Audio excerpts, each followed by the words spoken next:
Halo semuanya, saya Christine Lebelau dari Fakultas Ilmu Komputer, Program Studi Informatika, Universitas Kristen Indonesia Maluku. Video ini saya buat untuk memenuhi tugas jaringan komputer. So, teman-teman, dalam video kali ini kita akan mengenal jaringan komputer. Jadi, apa itu jaringan komputer? Menurut Farouzan, di dalam bukunya yang berjudul Computer Network: A Top-Down Approach, disampaikan bahwa jaringan komputer adalah hubungan dari sejumlah perangkat yang dapat saling berkomunikasi satu sama lain. Perangkat yang dimaksud pada definisi ini mencakup semua jenis perangkat komputer, seperti komputer desktop, komputer jinjing, smartphone, dan lain sebagainya, dengan perangkat penghubung yaitu router, switch, modem, dan lain sebagainya. Oke teman-teman, selanjutnya ada syarat-syarat sebuah jaringan komputer. Nah teman-teman, untuk dapat disebut sebagai sebuah jaringan komputer, terdapat 4 syarat yang harus dipenuhi. Syarat yang pertama, minimal terdapat 2 buah perangkat atau komputer yang terhubung. Hubungan ini menggunakan sarana kabel maupun nirkabel. Syarat yang kedua, terdapat pengguna di dalamnya yang berinteraksi dengan pengguna lainnya maupun terhadap layanan dan penyedia layanan. Yang ketiga, terdapat data yang dipertukarkan di dalamnya.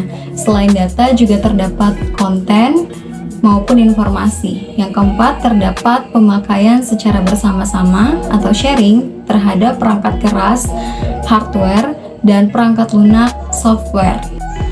Oke, berikutnya ada sifat-sifat dari sebuah jaringan.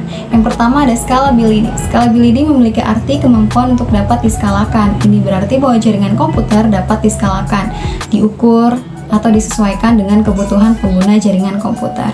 Yang kedua ada resource sharing, diartikan sebagai berbagi sumber daya. Dalam hal ini berarti bahwa jaringan komputer dapat digunakan untuk saling berbagi dan memakai secara bersama-sama segala sumber daya yang ada. Yang ketiga, connectivity. Memiliki arti mudah terhubung dan dihubungkan. Hal ini berarti bahwa jaringan komputer memiliki sifat untuk mudah dihubungkan ke semua pengguna komputer. Dalam hal ini ke semua komputer dan perangkat, serta pengguna komputer itu sendiri juga dapat dengan mudah terhubung ke dalam jaringan komputer yang tersedia. Untuk menciptakan hubungan ini terdapat sejumlah perangkat penghubung di dalamnya. Yang keempat ada reliability. Memiliki arti keandalan. Hal ini berarti bahwa jaringan komputer memiliki kemampuan untuk dapat diandalkan di dalam jaringan komputer. Keandalan di sini dapat diartikan bahwa paket data yang dikirimkan oleh pengirim atau sender akan sampai dengan baik ke si penerima atau receiver. Oke, selanjutnya ada jaringan komputer berdasarkan media transmisi. Nah teman-teman, berdasarkan media transmisi yang digunakan, jaringan komputer dibedakan menjadi 2 macam, yaitu yang pertama jaringan komputer berkabel atau wired network, dan yang kedua ada jaringan komputer tanpa kabel atau wireless network. Selanjutnya ada jaringan komputer berdasarkan topologi. Yang pertama ada topologi bus. Topologi bus merupakan topologi yang paling awal digunakan di dalam model topologi pada jaringan komputer, terutama di masa-masa awal jaringan komputer dikembangkan. Kelebihan dari topologi bus adalah yang pertama, penambahan klien atau workstation baru mudah dilakukan. Yang kedua, mudah digunakan yang sangat sederhana. Yang ketiga, biaya instalasi murah karena kabel yang digunakan sedikit. Untuk kekurangan dari topologi bus adalah yang pertama, sering terjadi tabrakan arus data. Yang kedua, proses pengiriman dan penerimaan data kurang efisien. Yang ketiga, topologi bus yang lama sulit untuk dikembangkan. Yang keempat, jika ada masalah pada kabel, misalnya terputus, maka komputer workstation akan terganggu. Berikutnya yang kedua ada topologi star. Topologi star adalah topologi di dalam jaringan komputer di mana terdapat sebuah komputer ataupun perangkat jaringan komputer berupa hub atau switch yang menjadi pusat dari semua komputer yang terhubung di dalamnya. Kelebihan dari topologi star adalah yang pertama, jaringan topologi ini tetap berjalan baik meski salah satu komputer klien bermasalah. Yang kedua, tingkat keamanan data pada topologi ini cukup baik. Yang ketiga, user lebih mudah mendeteksi masalah pada jaringan.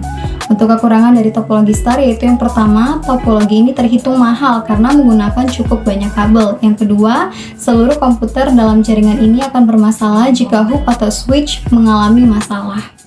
Yang ketiga ada topologi peer-to-peer. Topologi peer-to-peer ada topologi jaringan yang sangat sederhana karena hanya menghubungkan dua komputer. Kelebihan dari topologi peer-to-peer yaitu yang pertama, biaya instalasi sangat murah, yang kedua, proses instalasinya mudah, yang ketiga, setiap komputer bisa berperan sebagai server atau klien. Untuk kekurangannya adalah yang pertama, sangat sulit dikembangkan, yang kedua, security dalam topologi ini sering bermasalah, dan yang ketiga, proses troubleshooting termasuk rumit. Yang keempat ada topologi ring. Topologi ring atau sering disebut topologi cincin adalah jenis topologi jaringan yang digunakan untuk menghubungkan sebuah komputer dengan komputer lainnya dalam sebuah rangkaian yang berbentuk melingkar seperti cincin. Kelebihan dari topologi ring yang pertama, biaya instalasinya murah, yang kedua, performa koneksinya cukup baik, yang ketiga, proses instalasi dan konfigurasinya cukup mudah, dan yang keempat, implementasinya mudah dilakukan. Untuk kekurangannya yaitu yang pertama, jika terjadi masalah, troubleshooting jaringan ini terbilang rumit.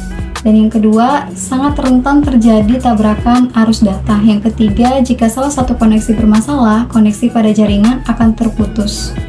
Yang kelima ada topologi tree. Topologi tree merupakan salah satu topologi yang juga paling banyak diterapkan di dalam jaringan komputer dengan bentuk geometri menyerupai pohon atau tree.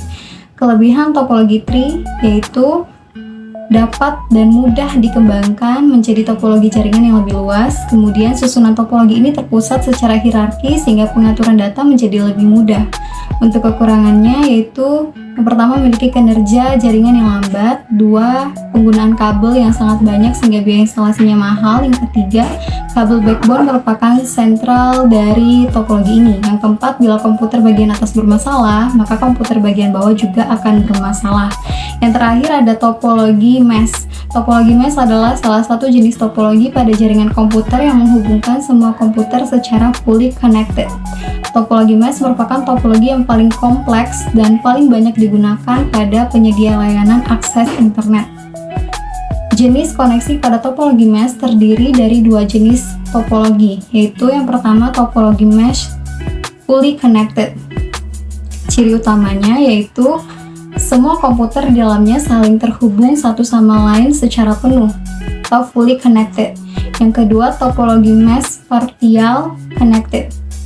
Memiliki ciri umum di mana tidak semua komputer di dalamnya saling terhubung satu sama lain atau partial. Kelebihan topologi mesh yaitu yang pertama, bandwidth limitnya cukup besar, yang kedua, security data pada topologi ini sangat baik, yang ketiga, tidak terjadi tabrakan arus data karena jalur pengiriman data sangat banyak. Untuk kekurangan topologi mesh yaitu yang pertama, kabel yang dibutuhkan jumlahnya banyak. Hal inilah yang membuat biaya instalasi topologi ini sangat mahal dan juga instalasinya sangat rumit. Selanjutnya kita masuk pada pembahasan yang terakhir, yaitu jaringan komputer berdasarkan jangkauan geografis. Jaringan komputer bersifat scalable, yaitu dapat membesar dan mengecil sesuai kebutuhan. Berdasarkan cakupan lokasi geografis, jaringan komputer dapat diklasifikasikan menjadi 4 kelompok. Yang pertama adalah Local Area Network. LAN merupakan jaringan komputer terkecil untuk pemakaian pribadi. LAN memiliki skala jangkauan mencakup 1 km hingga 10 km dalam bentuk koneksi wire atau kabel, wireless atau nirkabel, maupun kombinasi dari keduanya. Yang kedua ada MAN, Metropolitan Area Network, merupakan jaringan komputer yang memiliki cakupan area dan luas yang lebih besar dibandingkan LAN. MAN memiliki jarak jangkauan antara 10 km hingga 50 km. Wilayah jangkauan MAN mencakup sebuah wilayah kota yang di dalamnya terdapat banyak gedung dan pemukiman. Yang ketiga ada WAN, Wide Area Network, merupakan jaringan komputer yang lebih luas dari MAN, dengan cakupan area seluas sebuah negara atau benua. WAN terdiri atas 2 atau lebih MAN di dalamnya. Yang terakhir, yang keempat, ada Internet atau Interconnection Networking. Keterhubungan antar jaringan merupakan jaringan komputer yang terluas dengan cakupan seluruh planet bumi ini. Internet menghubungkan semua WAN, MAN, dan LAN di dalamnya. Demikianlah materi yang dapat saya sampaikan dalam video kali ini. So guys, thank you for watching and God bless you all.